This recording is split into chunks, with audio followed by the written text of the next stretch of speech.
안녕하십니까. 이지피지 행동분석입니다.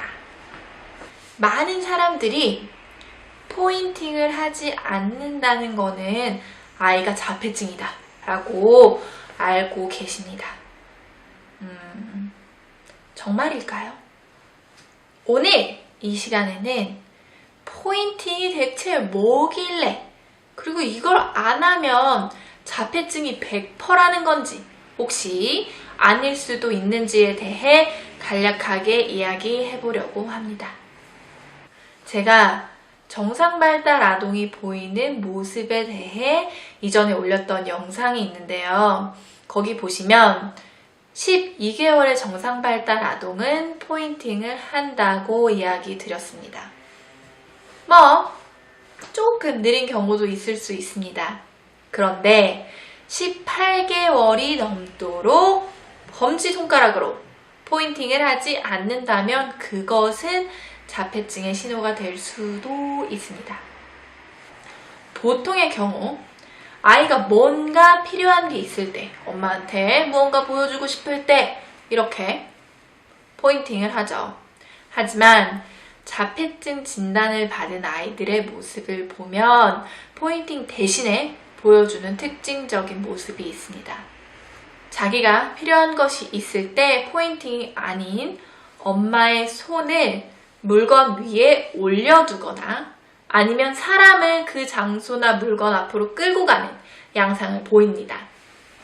이렇게 손을 끄는 행동, 그리고 검지손가락을 이용해서 포인팅을 하지 않는 것은 자폐증 진단을 받은 아이들이 보여주는 모습이 맞습니다. 그래서 자폐증인지 아닌지 확인하는 체크리스트, 인터뷰, 행동 관찰 등등 많은 테스트들에서 이 항목이 반드시 들어갑니다. 이렇게 포인팅은 정말 중요한데 좀 더 자세하게는 이 포인팅은 두 가지 종류로 나눠집니다. 하나는 imperative pointing 이라고 해서 요청을 하기 위한 포인팅입니다.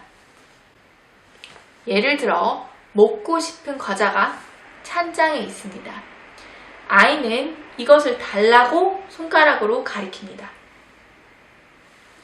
두 번째 종류는 declarative pointing 이라고 해서 사물, 행동 등 무언가에 대해 이야기하고 싶거나 관심을 얻기 위해 포인팅하는 행동입니다. 예를 들어 하늘에 비행기가 지나가고 그것을 가리키고 어른을 쳐다보고 하면서 말을 직접 하지는 않더라도 이거 뭐냐? 나 하늘에서 저런 걸 처음 봤어. 이것 좀 봐봐. 이런 느낌의 포인팅이죠.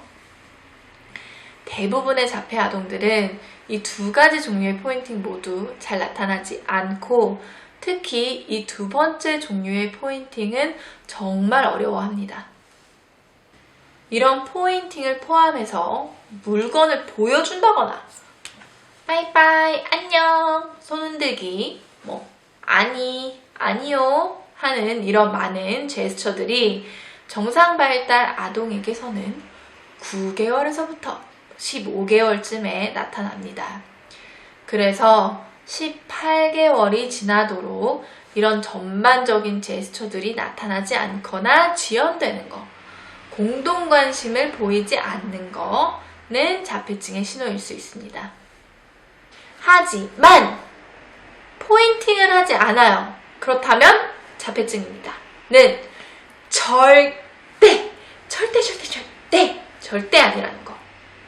말씀드린 것처럼 포인팅을 포함한 다른 제스처들이 전반적으로 나타나지 않을 때 이것은 하나의 신호가 될 수 있다는 것이지 포인팅이 자폐증이다 아니다 를 판단할 수 있는 유일무이한 분명한 엄청난 기준이다 라고 생각하시면 곤란합니다. 실제로 자폐증이 아닌데 포인팅을 안 하는 경우가 있고요. 반대로는 자폐증인데 포인팅을 잘하는 아이도 있습니다. 그러니 이거 하나만으로는 판단할 수 없겠죠. 참고로 이런 포인팅 같은 다양한 제스처를 사용하다가 점차 행동들을 하지 않아서 사라져버리는 퇴보하는 경우도 있을 수 있습니다. 이 경우 역시 위험한 신호로 보시는 것이 맞습니다. 아무튼 그러니 자폐증이다 아니다를 떠나서 이 포인팅을 아이가 어떻게 배우게 할 것인가가 관건이겠죠. 아이에게 포인팅을 가르치기. 그건 다음 시간에. 안녕.